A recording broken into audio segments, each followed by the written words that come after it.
Hello, I'm Chancellor Holden Thorp, and I'm thrilled to talk with Grammy Award and North Carolina Award winner, musician Branford Marsalis. Branford is on campus to receive an honorary degree. Branford, we're thrilled to be giving you a degree, and so glad you're in Chapel Hill. Thanks for being here. Thank you, Chancellor. It's a pleasure. A few years ago, you worked on the score for the revival of August Wilson's Fences. What did you learn from that experience as compared to sort of being a touring musician and recording and other things that you've done? Well, I actually, in high school, I was in theater and actually contemplated acting for a hot second before deciding against it. So I was used to the idea of plays and the structure of plays and what the music needed to be.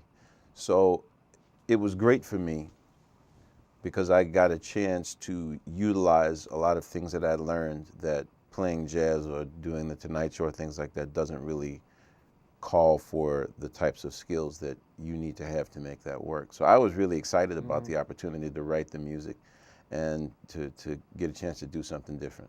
And it's a great play in August Wilson. Oh, well, the play is phenomenal. Yeah. The play is absolutely phenomenal. And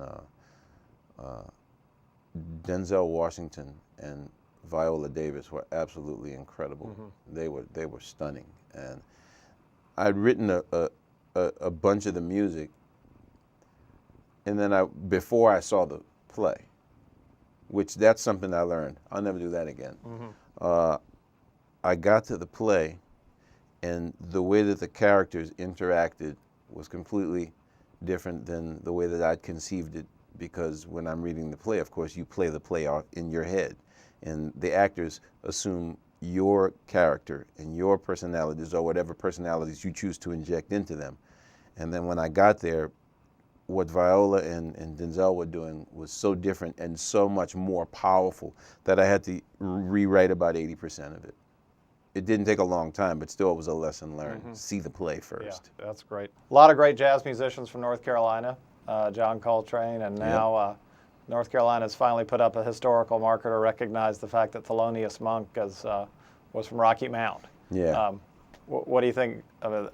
That's a great honor and important thing, and what about Thelonious Monk? Was he a special guy? The thing that made Monk special is that despite the reputation that jazz has for being freewheeling and innovative, even those musicians worked inside of a conventional system. It's just the system was less conventional than popular music, but it was conventional nonetheless. And because Thelonious Monk had combined the burgeoning sound of swing music along with the traditional sound of stride piano, his understanding of harmony was very unique and different than a lot of the modern pianists of that time, who basically had a really strong right hand and not a very good left hand. And he used to listen to a lot of classical music. And when you do listen to a lot of classical music, it changes how you hear everything. So he wrote these songs that were completely outside of the normal convention, and the musicians were very resistant to it because instead of just learning music in a general sort of way, they had become specialists. So they played on songs that were generally the Broadway songs, the popular songs of the time, with 24 bar structures and 32 bar structures, and Monk is writing tunes with 18 bars and 22 bars and minor melodies on major sounding melodies on minor structures, and the musicians just didn't know what to do with that at the time. So he was dismissed, and especially in the 40s, as the bebop style became more popular, anybody with a left hand, meaning anybody who could utilize interdependence between the left and right hand, was kind of frowned upon. So it took a long time for him to gain his rightful place in the legacy. But some of his songs have been sort of reinterpreted by more traditional jazz players, right? Some of the blues songs that have kind of become standards. Oh yeah, they're standards, but they gravitate toward the songs that they can. But Miles Davis has a version of Round Midnight where he completely changed the chords to fit the way he heard music. And most musicians that play the song now, they play Miles Davis's version, not Thelonious Monk's version, which is still very, very difficult to play, even now. That's exciting. So about improvisation, I mean, you've played a lot of classical music. How does that help you with your jazz improvisation? It doesn't really help with jazz improvisation, but the kind of practice and discipline you have to play the music allows me to have so much more control over the instrument. So I'm more liable now to kind of grab at things that aren't ordinarily in the repertoire than I would have been before I started practicing in the way that you have to practice to succeed in symphonic music. So you've been involved in recovery efforts in New Orleans with the Musicians Village. Tell me a Yeah. little bit about that. Well, it was about 8 days after the storm. My buddy Harry Connick called me and said, "Hey man, I'm going in to New Orleans. You want to go with me?" And I'll be on a plane. I never got to RDU that fast in my life, and met him in Mississippi. And my brother Delphio, Harry, and I drove from Jackson, Mississippi into New Orleans. And while we were just helping in any way that we could at the time, we started talking about, Harry decided to drive to Houston to play some music for the evacuees who were staying in the Superdome. And we started talking about things we could do. And it started out with Harry suggesting a school. And I said, "Oh, school, no, it's a bad idea."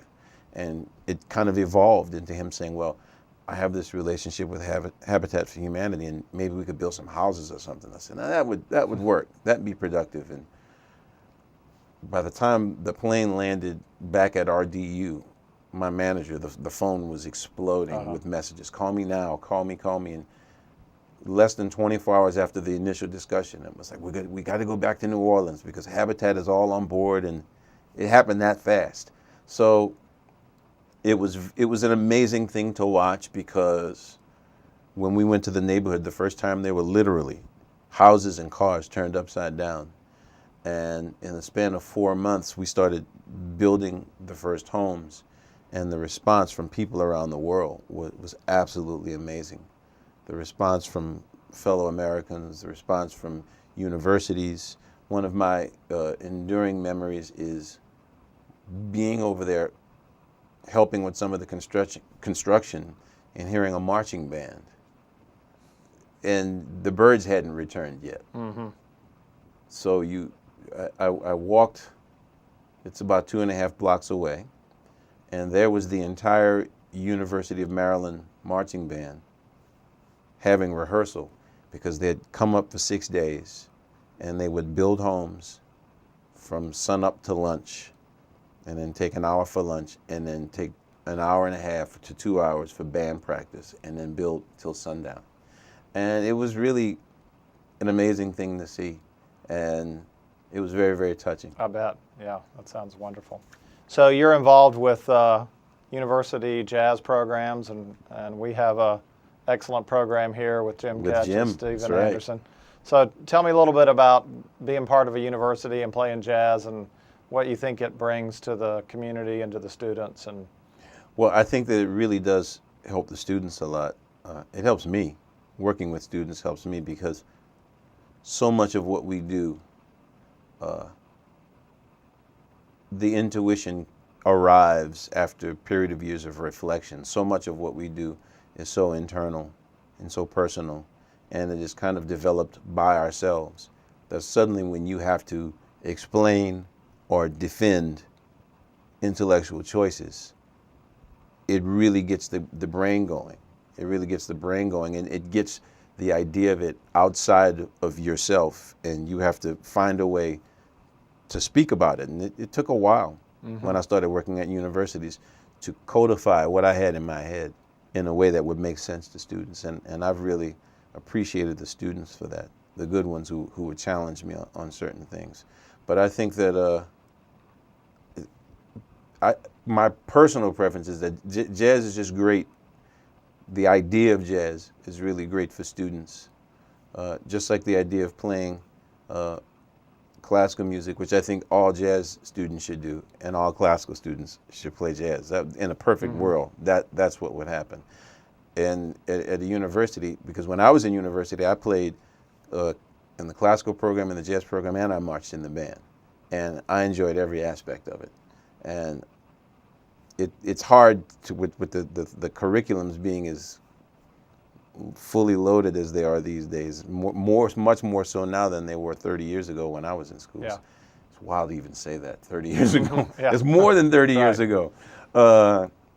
But I think that the more things that you do outside of what it is that you choose to do, it makes you better at what you ultimately want to do. No, I think given the history and the discipline and all of the things that go with jazz, there's nothing better to have in a university. And I agree. And we're- Jim's the guy to run it. Yeah, He's great. absolutely. Well, we're proud to be honoring you, Branford. Thanks for letting us bestow a degree on you, and thanks for being such an important part of our community here in the Triangle. It's great to talk to you today. Thank you, Chancellor. I appreciate it.